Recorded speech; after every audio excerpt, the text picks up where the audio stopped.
Seat belt যেটা এটা লাগাবো, ঠিক আছে? সিট বেল্টটা লাগাই নিলাম। লাগানোর পরে আমি গাড়িটা স্টার্ট করবো। স্টার্ট করলে গিয়ার এটা এখন স্টার্ট করলাম, এই করবো, গাড়ি স্টার্ট হয়ে গেছে। গিয়ার নিউট্রাল থাকতে হবে। এখন স্টার্ট হয়ে গেছে, ওকে।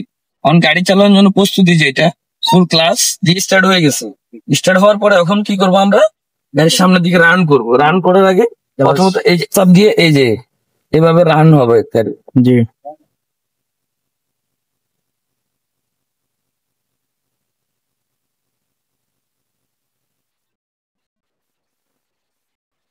এটা মিটার আমি ডানে বামে স্টার্ট যেতে হবে, ঠিক আছে? দুটো এখানে টাকা রাখি, ঠিক আছে?